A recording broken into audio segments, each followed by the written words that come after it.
Good evening and welcome to textbook super coaching. मैं हूं करण अरोड़ा और आपके लिए एक और इम्पॉर्टेंट वीडियो ये रहने वाला है जिसके अंदर हम डिस्कस करेंगे कि अब आपका प्लान क्या रह सकता है और उसके अलावा आपको पता होना चाहिए कि यूजीसी नेट एग्ज़ाम है क्या और किस तरीके से आप उस एग्ज़ाम की प्रिपरेशन जो है कर सकते हैं। ये वीडियो दोनों बच्चों को टारगेट करेगी जो अभी अभी नई प्रिपरेशन शुरू करने वाले हैं यूजीसी नेट एग्जामिनेशन दिसंबर के लिए, और उन लोगों के लिए भी जो अभी तक अपनी प्रिपरेशन जो है करते हुए आ रहे हैं, जिन्होंने ये एग्ज़ाम दिया है जून का और उनको लगता है कि उनको और तैयारी की ज़रूरत है। तो दोनों ही बच्चों को ये वीडियो टारगेट करेगी। उसके अलावा मैं सबसे पहले आप सभी को बता दूं कि क्या क्या क्वेश्चंस आपके दिमाग में आ सकते हैं जब भी आप यूजीसी नेट लॉ एग्ज़ाम सुनते हैं, कि आपका डिफ़िकल्टी लेवल कितना है। अभी आपने अगर एग्ज़ाम देखा होगा जून 2025 में जो अभी एग्ज़ाम हुआ है, या जनवरी 2025 के अंदर आप एग्ज़ाम उठा के देख लीजिए, तो आपका ये जो एग्ज़ामिनेशन का लेवल है वो कम नहीं है किसी से भी। शायद जुडिशरी वाले बच्चों को भी ये एग्ज़ाम देने में बहुत प्रॉब्लम होता होगा, क्योंकि आप सोचते हैं कि हम कुछ यूनिट्स में आप बहुत अच्छे हैं, जैसे आप सोचते होंगे कि आपको आईपीसी पूरा आता होगा, बीएनएस पूरा आता होगा, लेकिन प्रोसीजर आपको जुडिशरी के अंदर ज़्यादा पढ़ाया जाता है। कोर्ट में किस तरीके से काम चलता है वो एक्सपेक्ट किया जाता है एज अ जज आपसे। लेकिन ये हम आ रहे हैं अकेडमिक्स की लेवल के अंदर, अकेडमिक्स की दुनिया के अंदर, जिसके अंदर आपको काफ़ी सारी नॉलेज आपको होनी चाहिए, फैक्ट्स की नॉलेज आपको काफ़ी सारी होनी चाहिए। तो ये एग्ज़ाम उस लेवल का एग्ज़ाम रह जाता है और शायद वो अप्रोच कई लोग समझ नहीं पाते और इसीलिए ये एग्ज़ाम भी क्लियर नहीं कर पाते। अच्छा, अगर मैं आपसे पूछूं कि कितने एग्ज़ाम्स आपके इसके अंदर होते, तो सीधा सीधा आंसर उसका है कि आपके 2 एग्ज़ाम्स होते हैं। एक पेपर नंबर 1 होता है, एक पेपर नंबर 2 होता है। अब 2 एग्ज़ाम्स क्यों हैं? देखिए, आगे एग्ज़ामिनेशन का पर्पस क्या है? एग्ज़ामिनेशन का पर्पस है कि आपको देखा जा सके कि क्या आप जेआरएफ के लिए सक्षम है या नहीं, आप असिस्टेंट प्रोफेसर बनने के लिए सक्षम है या नहीं है, या आप पीएचडी करने के लिए सक्षम है या नहीं है, क्या आपके पास उस लेवल की नॉलेज है या नहीं है कि आप आगे रिसर्च वर्क कर सकते हैं या नहीं कर सकते।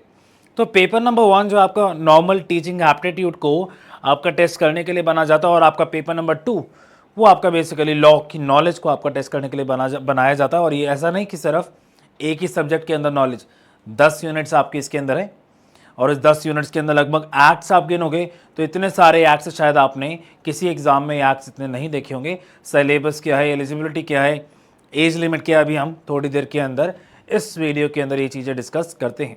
चलिए शुरू करते हैं वीडियो को। और आप सबसे पहले देखते हैं कि यूजीसी नेट एक्चुअली में है क्या।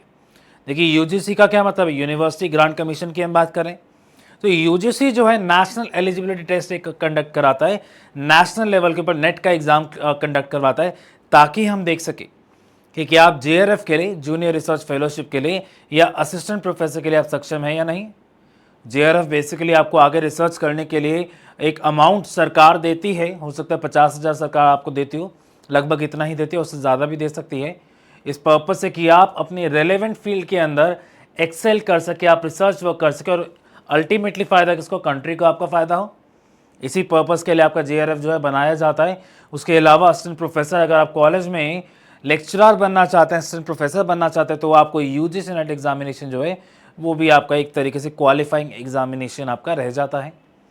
उसके अलावा यूजीसी नेट एग्जामिनेशन की अगर मैं बात करूं, 2 पार्ट के अंदर डिवाइड मैंने आपको बताया। एक तरफ तो आपका जेआरएफ और दूसरी तरफ आपको असिस्टेंट प्रोफेसर देखने को मिल जाएगा। जेआरएफ की नॉर्मली जो एज लिमिट है वो कितनी है? नॉर्मली जो एज लिमिट आपकी बोली जाती है जेआरएफ की, वो आपकी रहती है 30 ईयर्स। नॉर्मली जो आपकी एज लिमिट बोली जाती है जेआरएफ की, वो रहती है आपकी 30 ईयर, 30 साल की आपकी एज लिमिट इसके अंदर देखने को आपको मिल जाती है। लेकिन आपके लिए खुशखबरी ये है कि लॉ वाले बच्चों के लिए, जो लॉ करके आते हैं, जो एलएलएम करते हैं, उनके लिए एज लिमिट कितनी है? उनके लिए एज लिमिट है 33 ईयर्स।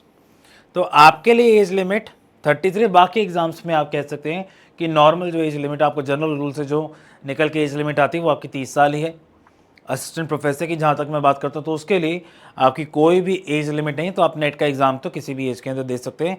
तो अगर आपको लगता है कि आप 33 ईयर जो है पार कर चुके, तब भी आप ये एग्जामिनेशन दे सकते हैं। कितने टाइप के एग्जाम्स होंगे तो मैंने आपको बताया, एक तो आपका पेपर नंबर 2 होगा और एक आपका पेपर नंबर 1 होगा। अब पेपर नंबर 1 के अंदर आपके 50 क्वेश्चन आते हैं और पेपर नंबर 2 के अंदर आपके 100 क्वेश्चन आते हैं, और हर क्वेश्चन का 2 मार्क्स आपको देखने को मिलता है। तो 50 गुना 2 आपका हो गया 100, और आपका 100 गुना 2 वो आपका हो गया 200।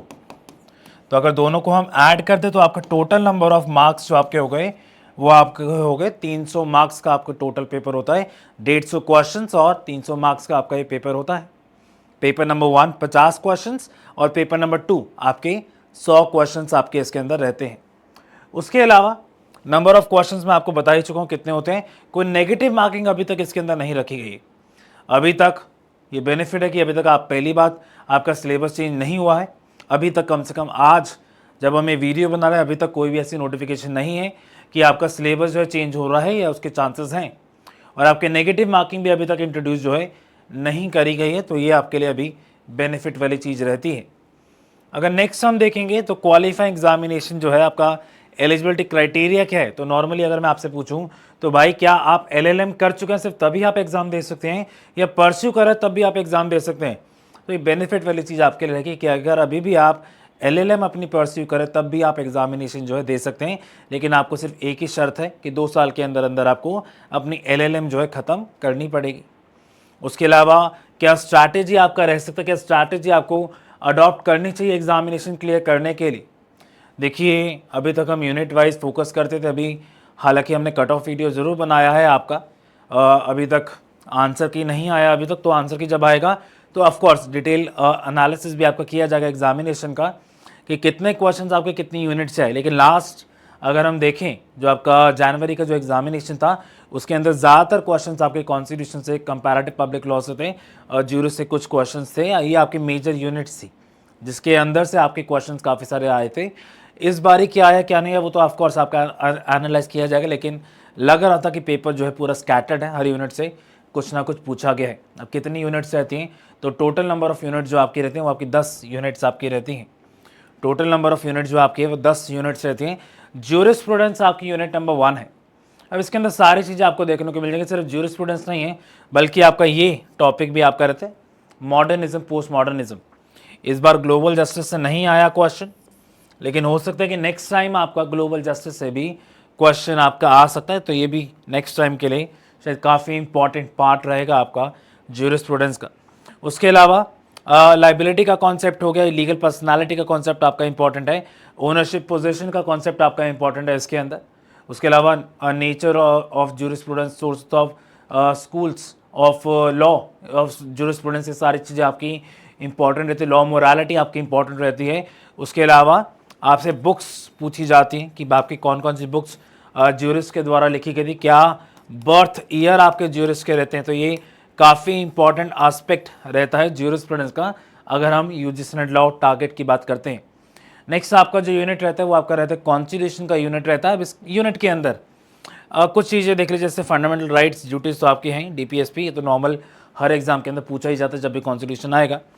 उसके अलावा एग्जीक्यूटिव आपसे पूछा जाता है, यूनियन स्टेट दोनों, लेजिस्लेचर, जुडिशरी, तो तीनों चीज़ें आपसे पूछी जा रही है। हम बात करें सेपरेशन ऑफ पावर्स के अंदर जो भी आपके होते हैं, एग्जीक्यूटिव हो गया, लेजिस्लेचर हो गया, जुडिशरी हो गया, तो वो सारी चीज़ें आपसे पूछी जाएंगी। उसके अलावा इमरजेंसी प्रोविजंस भी आपसे पूछे जाते हैं, और टेम्प्रेरी प्रोविजंस आपके हो गए, इलेक्शन कमीशन आपका हो गया। उसके अलावा एडमिनिस्ट्रेटिव लॉ, ये भी लोग जो हैं बच्चे जो है इग्नोर कर देते कि ये करने की क्या ज़रूरत है।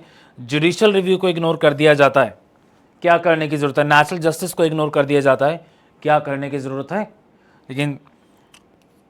लेकिन आपको पता होना चाहिए कि भाई इन यूनिट से भी आपके क्वेश्चन जो हैं आने लग गए हैं और काफ़ी भर भर के आने लगे, ताकि तुम जो नहीं पढ़ के जाते वो तुम्हारा टेस्ट करा जाए। पैटर्न ऑफ कोर्स स्टेबल नहीं है, तो हमें एक कॉम्प्रिहेंसिव स्टडी इसके अंदर करनी होती है ताकि हम स्टडी करके एग्ज़ाम जो है वो क्लियर कर सके। उसके अलावा नेक्स्ट आप देखोगे तो पब्लिक इंटरनेशनल लॉ, इसके अंदर सोर्सेज ऑफ इंटरनेशनल लॉ आपका आ जाएगा। रिकॉग्निशन काफ़ी इंपॉर्टेंट टॉपिक रहता है, नेशनैलिटी का इंपॉर्टेंट टॉपिक है। फिर आपका यूनाइटेड नेशन, आपका आईसीजे, ये सारे चार्टर्स जो हैं ये आपको पढ़ने होते हैं। डब्ल्यूटीओ हो गया, आपका आईएचएल हो गया, international humanitarian law, law of war crimes की इसके अंदर बात करी जा रही है। ये आपका ह्यूमन राइट लॉ नहीं, ये अलग है। फिर आपका लॉ ऑफ क्राइम्स, इस बार बीएनएस से ऑफ कोर्स क्वेश्चंस आपके पूछे गए, बीएनएस से क्वेश्चंस आपके पूछे गए। तो काफ़ी मेजर आपका फोकस आप दोनों पे रहेगा, आईपीसी पे तो रहेगा ही और आपका बीएनएस पे रहेगा। और जहाँ तक लग रहा है कि क्या पूछा जाएगा एग्ज़ाम के अंदर, वो ये है कि आप आईपीसी को जो सेक्शंस हैं उनको बीएनएस का जो कॉरस्पॉन्डिंग सेक्शन है वो आपका कौन सा रहेगा, तो वो चांसेस ज़्यादा हैं आपसे पूछने के इस बारी। तो ये आपका इम्पॉर्टेंट ये चीज़ें भी रहने वाली हैं। नेक्स्ट अगर आप देखोगे तो unit number 5 law of torts, इस बारी जनरल डिफेंसेस से आपका क्वेश्चन भी आया था, तो ये भी इंपॉर्टेंट है।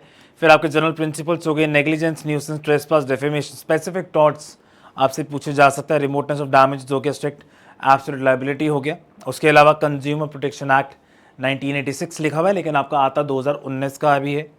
फिर आपका मोटर व्हीकल्स एक्ट, कुछ लिमिटेड टॉपिक्स, ज़्यादा टॉपिक्स नहीं है। जैसे नो फॉल्ट लायबिलिटी का टॉपिक है, ये तो आपका डिलीट ही हो गया क्योंकि आपका एक्ट से ही चैप्टर जो ओमिट हो गया है। हाँ, लेकिन बाकी चैप्टर्स आपको देखने को मिल जाएगा। थर्ड पार्टी इंश्योरेंस है और क्लेम ट्रिब्यूनल से जो आपकी MFCD की कोर्ट्स होती है उनकी बात इसके अंदर करी जा रही है। फिर आपका कॉम्पिटिशन एक्ट, कुछ टॉपिक्स आपके इसके अंदर भी मेजरली आपका सेक्शन नंबर 3, 4, 5, 6 यहाँ तक ही आपका कॉम्पिटिशन एक्ट के अंदर रहता है। लेकिन इस्टेब्लिशमेंट भी आपसे आप पूछने लग गए हैं कॉम्पिटिशन कमीशन ऑफ इंडिया के, तो वो भी आपका इम्पॉर्टेंट रहेगा। नेक्स्ट आपका कमर्शियल लॉ है, तो इसके अंदर आपके सारे एक्ट्स आ जाएंगे, चाहे कॉन्ट्रैक्ट हो, चाहे सेल ऑफ गुड्स हो, पार्टनरशिप हो, नेगोशिएबल हो। कंपनी लॉ भी आपसे पूछा जाता है, तो कंपनी लॉ पे भी ज़्यादा फोकस अब किया जाएगा।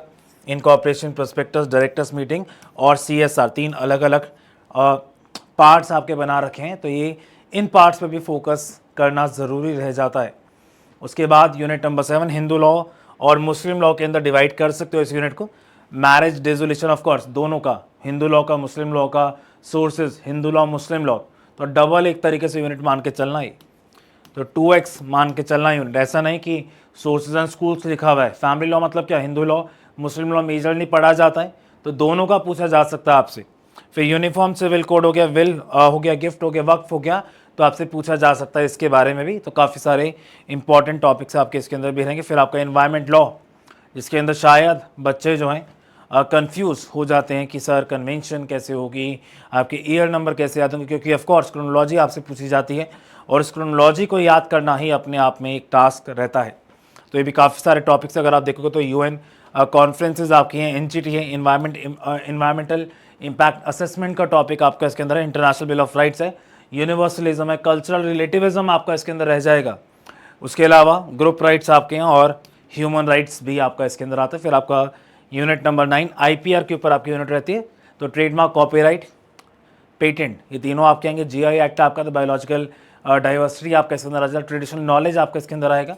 उसके अलावा आपका इसके अंदर IT एक्ट भी एक इम्पॉर्टेंट टॉपिक रहता है, cyber crimes and IT act, information technology act. फिर आपका लास्ट यूनिट जो इसके अंदर है दैट इज़ यूनिट नंबर 10। हम बात करें इसके अंदर कंपैरेटिव पब्लिक लॉ की, कि आपके डिफरेंट सिस्टम ऑफ गवर्नेंस जो होते हैं उनके बीच में कंपैरिजन किस तरीके से होता है। जैसे फॉर्म ऑफ गवर्नमेंट्स की मैं बात करूं तो कितने फॉर्म्स गवर्नमेंट होते हैं। रूल ऑफ लॉ की बात करी जाए तो रूल ऑफ लॉ ओरिजिनेट कहाँ से हुआ था। सेपरेशन ऑफ पावर की बात करी जाए तो इंडिया के अंदर सेपरेशन ऑफ पावर किस तरीके से काम करता है, UK के अंदर किस तरीके से काम करता है, USA के अंदर और फ्रांस के अंदर किस तरीके से काम करता है। जुडिशियल रिव्यू भी आपका इसके अंदर आ सकता है। उसके अलावा अमेंडमेंट प्रोसीजर भी आपका इसके अंदर पूछा जा सकता है डिफरेंट कंट्रीज़ के अंदर। जैसे अगर मैं आपसे पूछूं तो आपका amendment procedure in India, US and South Africa. फिर आपका ombudsman, right to information, basically आप लोकपाल लोकायुक्त एक्ट से बेसिकली इसको कंपेयर कर सकते हैं। ओम्बड्समैन का जो प्रिंसिपल है, RTA एक्ट तो आपको चलो अलग है, लेकिन ओम्बड्समैन का जो प्रिंसिपल है that can be compare to the Lokpal and Lokayukta act. Basically किस तरीके से एडमिनिस्ट्रेटिव एजेंसीज को आप चेक कर सकते हैं कि वो गलत काम तो बेसिकली नहीं करे। सिस्टम ऑफ कंप्लेंट आपका ओम्बड्समैन में आएगा, स्वीडन, UK, इंडिया, ये आपका इंपॉर्टेंट है। फिर आपका right to information, USA, UK and India. तो ये आपके कुछ इंपॉर्टेंट टॉपिक्स रहते हैं जब भी हम बात करते हैं आपकी UGC नेट लॉ की। अब सवाल है कि तैयारी किस तरीके से शुरू करी जाए। देखिए तैयारी अभी टाइम है, क्योंकि काफ़ी बच्चे जो हैं सोचते हैं कि अगर चलो हमने एग्ज़ाम देख लिया कैसा है, एक बार खुद पढ़ के देखते हैं, बाद में थोड़ा ज्वाइन कर लेंगे। लेकिन बाद में ज्वाइन करने का नुकसान ज़्यादा है, फ़ायदा कम है। नुकसान ज़्यादा क्यों है भाई? नुकसान ज़्यादा इसलिए क्योंकि आप लोग ध्यान नहीं देते शुरू से ही, और प्रॉब्लम होता है लास्ट में। अभी जो मैराथन्स ली गई उसमें मैं आपसे पूछूं कि क्या अगर आपने यही पढ़ाई पहले से शुरू करी होती, पहले से करा होता, तो 90% कहेंगे सर यस, अगर हमने पहले से पढ़ी होती तो हमें इतनी दिक्कतें नहीं आती जितनी अभी आ रही हैं।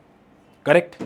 लेकिन अगर अभी मैं बोलूँगा कि भाई आराम से बैच ज्वाइन कर लो, आराम से पढ़ाई शुरू कर दो, वो आप लोग नहीं करते।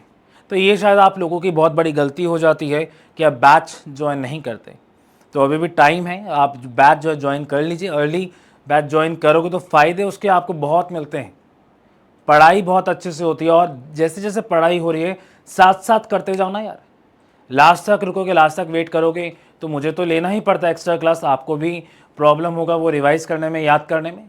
तो अभी से ज्वाइन कर लीजिए। फाउंडेशन बैच 2.0 ये आपका आ चुका है, ओरिएंटेशन भी आपका इसके अंदर हो रहा है, और आप इस बैच को ज्वाइन कर सकते हैं। अगर मैं आपको बोलूँ किस तरीके से ज्वाइन करना, तो नीचे डिस्क्रिप्शन बॉक्स में जाओगे तो वहाँ पर आपको एक लिंक मिलेगा, गेट दी ऑफर वाला लिंक। वहाँ पर आप उस लिंक पे क्लिक करके अप्लाई कूपन्स पे जाके मेरा कोड यूज़ कर सकते हैं।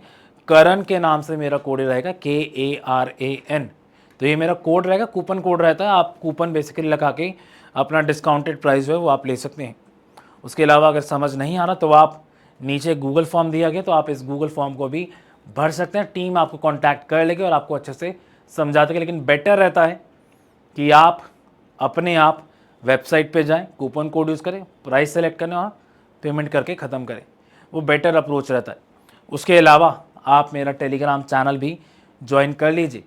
नेक्स्ट क्लासेस का शेड्यूल किस तरीके से रहेगा, यूट्यूब पे हम किस तरीके से प्रिपरेशन करेंगे, पेड बैच में क्लासेस का अगर कुछ चेंज होता है तो वो भी सारी चीज़ें मैं यहाँ पर शेयर करता हूँ। करण सर _ टेक्स्ट बुक के नाम से आपका यूट्यूब चैनल, ये टेलीग्राम चैनल जो है रहता है। चलिए आज के लिए इतना ही। होपफुली इन्फॉर्मेशन आपको अच्छी लगी होगी। अच्छी लगी तो फटाफट इस सेशन को लाइक कीजिए, शेयर कीजिए और हमारे साथ जुड़े रहिए इस टेक्स्ट बुक सुपर कोचिंग के चैनल के ऊपर। Good bye.